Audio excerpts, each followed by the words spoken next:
Olá! Após a passagem caótica da cantora norte-americana Taylor Swift pelo Rio de Janeiro, no fim de semana passado, o Tá Na Web de hoje busca respostas sobre as regras para a organização de grandes eventos e os direitos dos consumidores em casos de cancelamentos e remarcações de shows, prejuízos com passagens e hospedagem, entre outros transtornos. Esse show da artista no Rio de Janeiro mobilizou fãs em todo o país. Lotou o estádio Engenhão, no Rio, e nesta sexta a turnê de Taylor Swift chega em São Paulo. A Time for Fun, a produtora da The Eras Tour no Brasil, anunciou que adotará novas medidas para nada sair do controle durante a passagem da cantora pela capital paulista. No Rio de Janeiro, a primeira apresentação foi realizada sob forte calor, com sensação térmica de quase 60 graus, o que provocou a morte da fã Ana Clara Benevides e dezenas de atendimentos médicos no estádio. Além da temperatura, não faltaram protestos e críticas em relação à organização do show. Bom, o nome da cantora envolvido nessas outras polêmicas, o nome dela esteve no Google Trends, vamos lá dar uma olhadinha, a gente tem a tela aqui, alcançou o topo dos assuntos mais pesquisados, vamos colocar, meu diretor, por gentileza, e aí foram mais de 200 mil pesquisas lá no Google Trends, agora sim, a gente está vendo aqui, ó, Taylor Swift, mais de 200 mil pesquisas, e a gente aproveitou o interesse em torno desse assunto para avançar um pouquinho no tema. Aqui no estúdio da TV Justiça, agora eu vou conversar hoje com meus convidados, que são dois advogados que estão conosco. Os meus convidados são Leonardo Mendes Memória, que é especialista em direito privado, que tem experiência nessa área de entretenimento, e também Lucas Sérvio, que é integrante da Comissão de Defesa do Consumidor da Ordem dos Advogados do Brasil. Sejam bem-vindos. Muito obrigada pela disponibilidade. Boa tarde. Boa tarde. Vou começar com o Leonardo. Leonardo, você tem uma banda, advogado, isso, bem experiente nessa área de eventos, né? Conta pra gente quais as autorizações, quais os órgãos que vão ali atestar que aquele grande evento ou pequeno evento está de acordo com as normas técnicas e que, de certa forma, vão garantir também o bem-estar ali do consumidor? Boa tarde, Rafa, tudo bom? Então, sim, eu tenho uma banda, produzo, advogo nessa área. Cada estado vai ter a sua legislação, basicamente. Porém, dando um exemplo aqui geral, aqui no Distrito Federal a gente procura o núcleo de eventos, que é o NUEV, e aí ele já meio que encaminha para vários outros órgãos e organiza mais ou menos toda a situação. Isso vai depender também do tamanho do seu evento, da quantidade de pessoas e tudo mais. Quanto maior o evento, maior o número de órgãos, maior os requisitos que tem que ser preenchidos. Mas o NUEV, basicamente, aqui no Distrito Federal, ele já demanda, a depender da quantidade do evento, do tamanho do evento, o DETRAN, pela questão do trânsito, a PM, para movimentar, para a segurança ao redor, a própria Polícia Civil com postos para registros, né, de crimes, qualquer outra coisa, obviamente. E os dois mais importantes, que é o Corpo de Bombeiro, que sempre faz a vistoria, e a Defesa Civil. Lembrando que a Defesa Civil vai trabalhar com questões estruturais, né, dos eventos, e o Corpo de Bombeiros, a questão da necessidade de um atendimento urgente, de um fogo. É interessante deixar registrado, assim, outra coisa que modifica também muito essa questão o meu evento ele vai ser construído ou ele já tem uma casa? Geralmente, se já tem uma casa, alguns requisitos são afastados pela Defesa Civil, que geralmente já tem a obrigação de estar lá analisando. E se você for construído, como antigamente era o Rock in Rio, né? A gente já foi a 2 Rock in Rios, e na minha época a estrutura toda era construída, então a Defesa Civil ia lá e avaliava tudo, assim, para dar autorização. Na verdade, o pessoal fala, permissão de alvará, na verdade é uma autorização, porque é um ato administrativo, curto e pequeno para aquele evento, assim. Quer dizer, são várias instituições aí envolvidas, né? Doutor Lucas, bem-vindo mais uma vez. Nesse caso do show da Taylor Swift no Rio de Janeiro, realmente todas as especificações técnicas foram atendidas pelos órgãos competentes, mas os consumidores se queixaram muito de várias questões. Eu vou trazer aqui uma delas que se refere à água. A Senacom, a Secretaria Nacional de Defesa do Consumidor, emitiu inclusive uma portaria, né? Até então, até a realização do show, não era permitido a entrada com garrafinha de água? Sandy, obrigado pelo convite. Antes de dar o seu esclarecimento, eu queria pedir licença para prestar homenagem, pesar, né, pelos falecidos em razão do evento. É sempre muito complicado, muito difícil para a família, eu imagino. Então, era proibido a entrada, né, com água comprada do lado de fora do evento, né? E a gente não pode deixar de levar em consideração, claro, que a empresa visa o lucro, né, na venda do produto dentro do local, mas também houve ali um aumento excessivo do valor oferecido no produto, né? Então, a gente pode comprar uma garrafa de água aí por R$2, R$2,50, quando tiver mais caro ou mais barato. Se eu não me engano, no evento estava R$8, R$9. Um copo de água, R$8. Isso, então, as pessoas, muita gente não tinha nem dinheiro para comprar, né? A gente tem que levar em consideração que é uma cantora de um público jovem, né, que, inclusive, dadas as condições gerais no nosso país, os jovens não têm poder aquisitivo muito elevado, às vezes economizaram muito tempo para poder ter acesso a esse show, fazer o traslado. Então, às vezes, com o mínimo dele, vem para participar do show e já vai embora na sequência, né? Então, não tem ali um sobrando, entre aspas, para comprar que seja uma água ou alguma refeição, que já vai... Né? Essa portaria agora, ela autoriza a entrada e também diz que a empresa precisa oferecer água aos consumidores ali, é isso, doutor? O que me preocupa nessa questão é o seguinte: como que vai ser esse fornecimento de água? Né? Como que isso vai ser seguro? A quantidade vai estar limitada, não vai? Né? A gente tem que preocupar também com a saúde do consumidor, que ele, como a gente bem sabe, ele é vulnerável já de plenitude, né? Todo consumidor é vulnerável, é considerado vulnerável, né? Porque a gente tem a vulnerabilidade técnica, o consumidor não é obrigado a conhecer os detalhes da produção do serviço, né, do fornecimento do produto, então ele já, por si, ele é vulnerável. Então, ele tem acesso a essa portaria, mas como ela vai ser executada? Pegando o gancho aqui, vou passar para o doutor Leonardo falando sobre a questão da fiscalização, quer dizer, como essa portaria vai ser executada na prática, serão bebedouros instalados, né? Então, esse é um desafio também, a fiscalização de medidas e regras que já estão vigentes. Vamos lá, a gente precisa entender algumas situações aí importantes, porque tem o lado realmente de proteger o consumidor, porém a empresa ela tenta se organizar de uma maneira que ela também não fique prejudicada. Eu falo isso para todo mundo, produzir um show é um valor muito alto, é um valor muito dispendioso, então, obviamente, você tem que diminuir os custos. Sempre se proibiu a entrada de alimentos, né? E aí, dessa regra, entrou a água, até porque o raciocínio da empresa se alguém entra com um alimento lá dentro e ele passa mal, a probabilidade dele falar assim, dele querer depois entrar na justiça e falar, olha, eu consumi um alimento da empresa e a empresa estava estragada. Então, não tem como a empresa garantir que aquele alimento não era dela e tudo mais. Então, é uma situação complicada. A outra situação é realmente a questão da água na situação de um calor de 60 graus, certo? O grande X da questão aí às vezes as empresas abusam, né? Que a gente chama de abuso de direito. Ora, só eu vou vender esse produto, logo eu coloco a R$8. Isso tinha que ter uma ação do PROCON falando, olha, tudo bem, só você vai vender, você não vai deixar entrar, porém R$8 também não é razoável, né? Você está abusando do seu direito aí da compra. E a questão da bebida, da possibilidade da água, é exatamente, a gente estava conversando aqui um pouquinho antes, como isso vai ser, até porque passamos por uma pandemia, né? Eu entendo como não higiênico você liberar bebedouros, todo mundo vai lá, botar a boca e vai respirar ali, como é que vai ser? Aí vai procurar poder judiciário também, porque vai passar mal e pegar alguma doença complicada, então, né? assim, como é que vai se dar, a gente ainda não sabe. Por exemplo, eu vou ao show do Paul McCartney aqui em Brasília e a gente está realmente pensando como é que isso vai dar. Eu vou com a minha família inteira e eu quero saber também, eu vou analisar como é que esse acesso vai se dar, porque, na verdade, a gente aconselha, o consumidor leve a sua garrafa e, assim, não beba da oferecida, porque, assim, questão né? de saúde.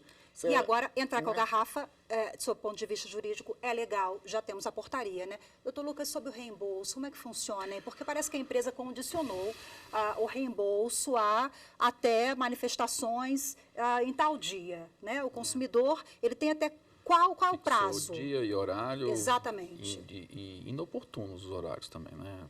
Pouco tempo depois do aviso de remarcação. O consumidor tem aí 30 dias para poder fazer sua requisição de reembolso, né? Quando se há um defeito na prestação de serviço, na prestação ou na venda de um produto, né, alternativamente, o que o consumidor pode escolher? Ele pode escolher a alternativa que a empresa oferecer, que é o caso da remarcação do show que foi feito, né, ou o dinheiro de volta, né? Ele não é obrigado a gente remarcou para quarta-feira, então quem não for quarta-feira perdeu. Não, eu não posso não querer e não poder ir na quarta-feira e quero meu dinheiro de volta, plenamente possível também. Tá? O que a gente deve observar é o seguinte, porque às vezes muita informação difundida na internet de maneira equivocada. Os prestadores de serviço que fizeram parte do trajeto, empresas aéreas, rodoviárias, hotéis, né, pousadas e afins, esses não são responsáveis pela remarcação do show, né? Porque eles não têm a ver com o defeito da prestação de serviço de outro. Por exemplo, né? o hotel. Não é obrigado a remarcar. Tá?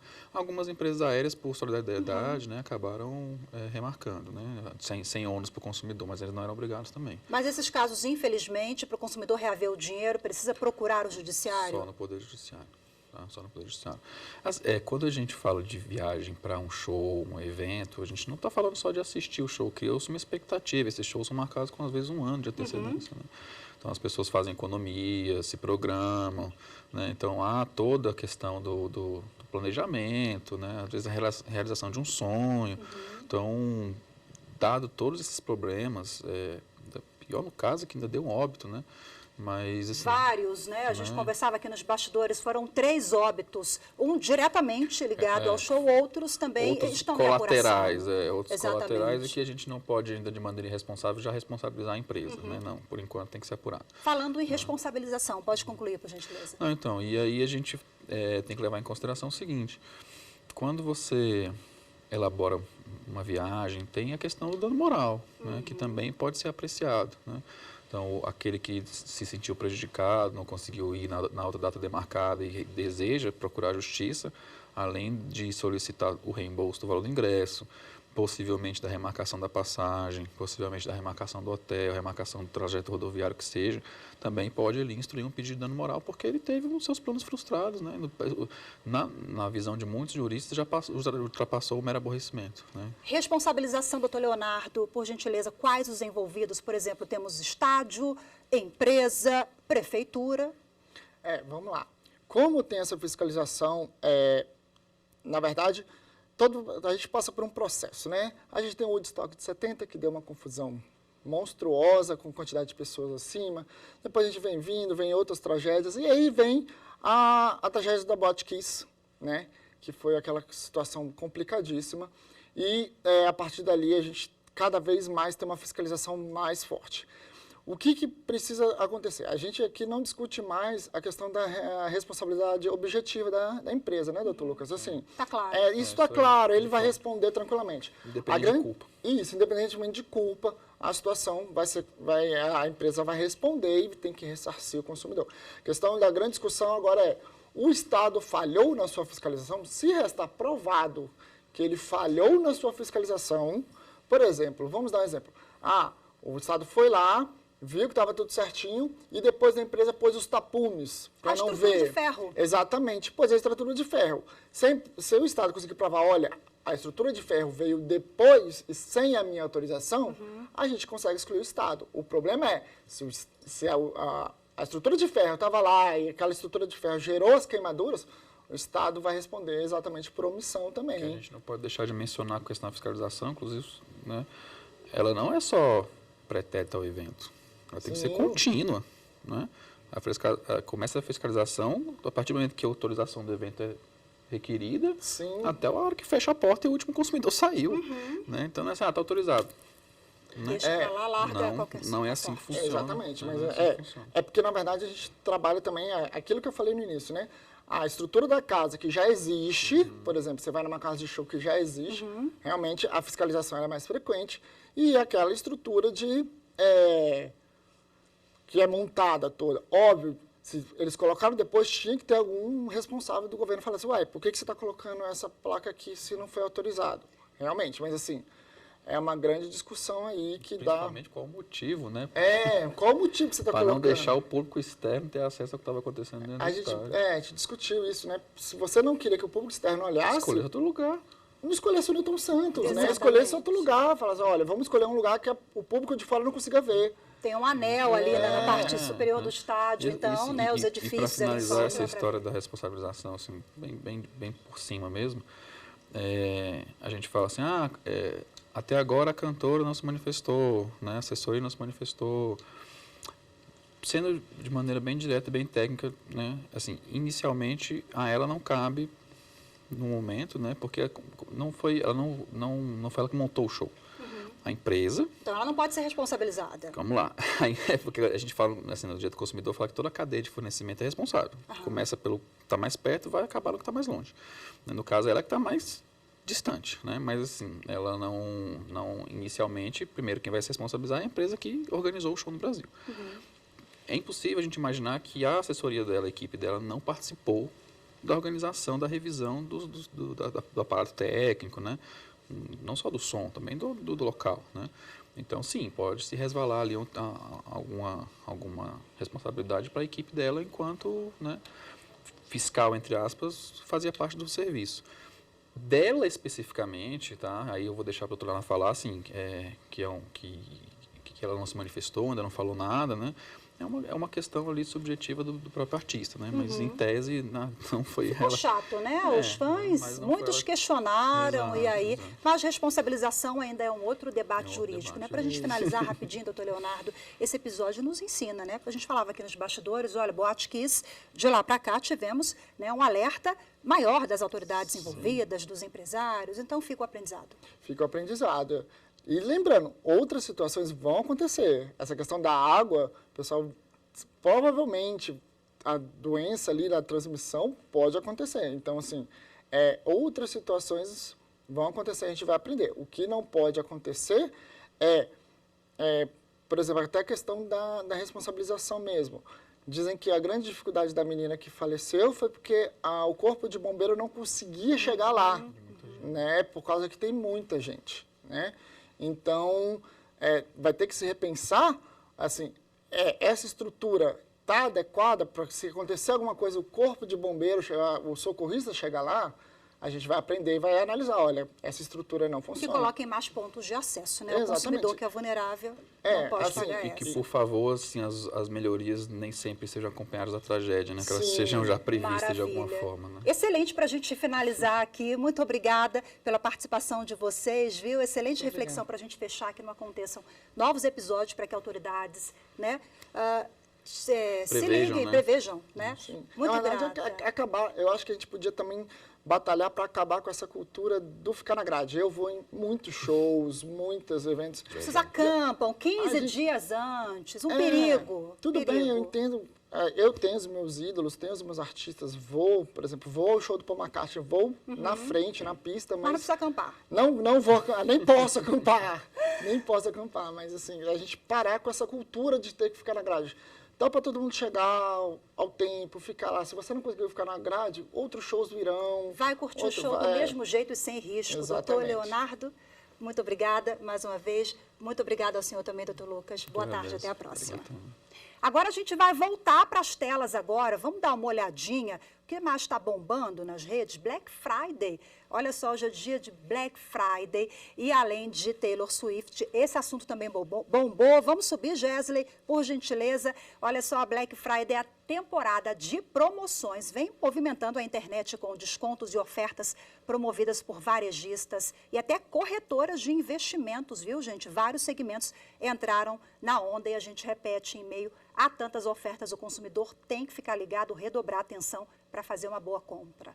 Vamos agora a outro tema, Desenrola Brasil. Entramos numa nova fase desse programa do governo e muita gente também procurou sobre o tema, porque na última quarta-feira o governo federal promoveu um mutirão do Desenrola e os bancos aumentaram os horários de atendimento para quem tem dívidas aí, dívidas com banco, com cartões de crédito, água e luz. Cerca de 72 mil pessoas foram atendidas e 150 mil dívidas solucionadas. Bom, no momento de maior acesso, a plataforma do Desenrola na internet, ela fez mais de 2 renegociações por segundo. Se você quer desenrolar, é só acessar o site oficial do programa, que é desenrola.gov.br/home. Agora a gente faz um breve intervalo e o Tá na Web volta já com o quadro Era Fake. Eu te espero.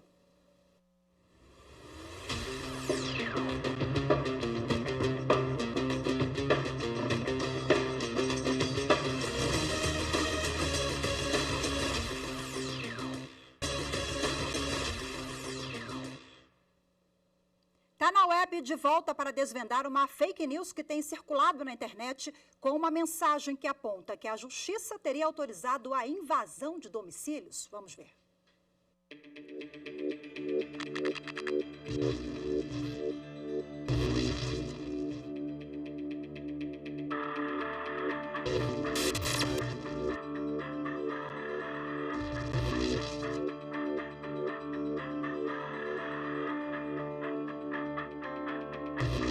É fake news essa história de que a invasão ou violação do domicílio agora está autorizada pelo STJ e que houve uma juíza que concordou com esse tipo de situação. Na maioria dos países que tem o direito positivo como a sua norma principal, nós sabemos que o domicílio ele deve ser considerado um espaço inviolável. Isso em diversos lugares do mundo. Portanto, qualquer coisa que digam, independente de qual seja a circunstância, uma ação policial ou qualquer outro tipo de atividade de fiscalização, inclusive do Estado e dos seus operadores em relação a isso, deve haver sim uma autorização, e é uma autorização judicial que é emitida regularmente ou, no caso das atividades policiais, uma situação de flagrante delito. Portanto, é fake news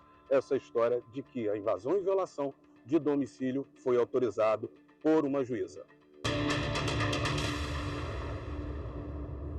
Vamos agora avançar nesse assunto com o meu convidado do segundo bloco, o advogado Paulo Henrique Helene, que é especialista em direito penal e processual penal. Seja muito bem-vindo.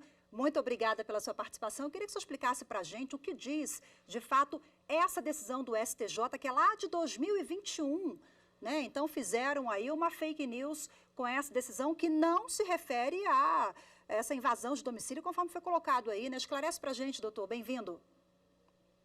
Olá, boa tarde. Bom, em primeiro lugar, é lamentável, né, esse tipo de conteúdo de cunho sensacionalista viralizar, distorcendo conteúdo jurídico decidido pela nossa Corte Superior. Nesse caso, como bem dito por você, Rafa, nós tivemos aqui o enfrentamento de uma questão técnica bem interessante. Então, eu como professor de Direito Penal, nas aulas a gente costuma discutir o iter criminis, o caminho do crime, e todas as etapas de realização do crime. Eu vou primeiro contar a história, e aí depois a gente entra nos aspectos técnicos. Tá bom. Então, nesse julgamento, nós tivemos ali em jogo o quê? A questão de que dois homens, eles planejaram ingressar dentro de uma residência para praticar um crime de roubo, aquele que é previsto lá no artigo 157 do Código Penal. E aí eles chegaram a arrebentar o cadeado da residência e também arrebentar a fechadura da porta da residência. Só que nesse instante eles foram flagrados pela polícia. A polícia conseguiu interceptá-los nesse momento e realizou a prisão. O que foi discutido no STJ é: esse fato deve ser punido como roubo tentado ou isso deve ser considerado um mero ato preparatório para um roubo e, portanto, impunível? Ou, se configurado uma infração autônoma, se tratado como um crime antecedente, por exemplo, um porte ilegal de arma de fogo ou um crime de dano. Então, esse foi o panorama que nós tivemos de discussão.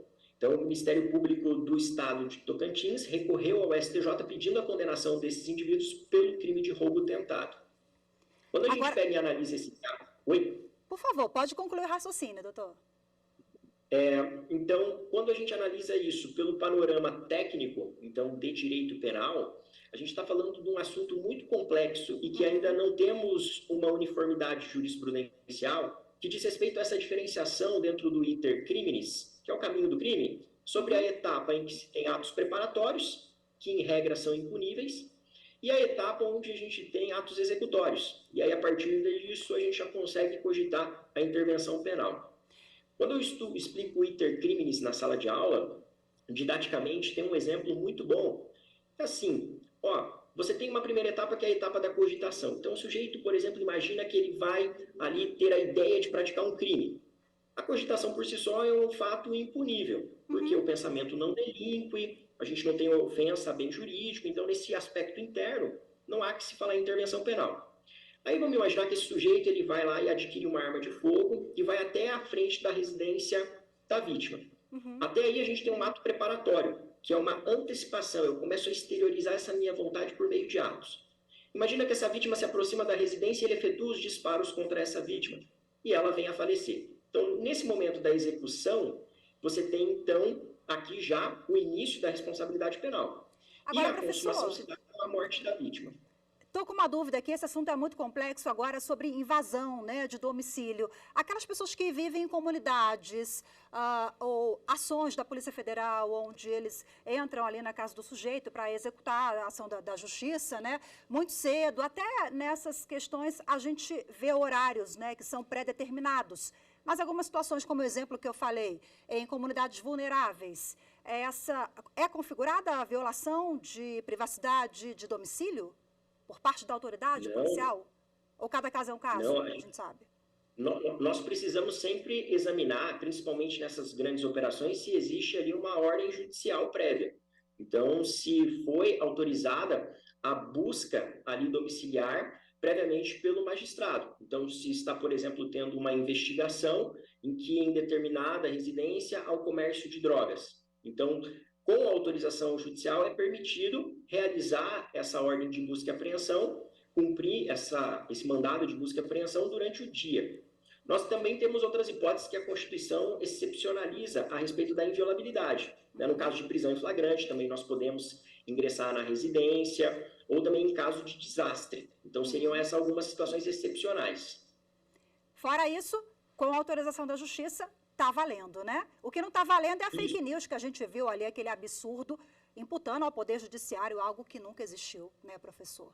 Isso. Eu estava falando do iter criminis ali, explicando naquele exemplo hipotético de matar uma pessoa, porque o que foi discutido ali, distorcido, foi a pessoa que gravou o vídeo, ela falou que o fato de você tentar entrar dentro de uma residência armado, isso é impunível, o que na verdade é mentira, porque o ato preparatório, ele é punível sim se ele constitui um crime autônomo. Então, hipoteticamente, nesse caso, a gente pode cogitar um crime de dano, já que ele provocou um abalo ao patrimônio da vítima, estourou cadeado, fechadura. Pode cogitar, eventualmente, um crime de violação de domicílio, entendeu? Então, Perfeito. não é assim da forma como ela veiculou, que foi decidido pela nossa Corte Superior. Maravilha, confira as fontes dos vídeos que você recebe, viu? Professor, muito obrigada pela sua participação, viu? Boa tarde e até a próxima. Boa tarde. E eu quero agradecer a você também que nos acompanhou em mais um Tá na Web. Não deixe de seguir a gente pelas redes sociais, viu? @Rádio TV Justiça. Também estamos no Instagram, Twitter, YouTube e Spotify. Muito obrigada pela companhia. Até a próxima. Tchau.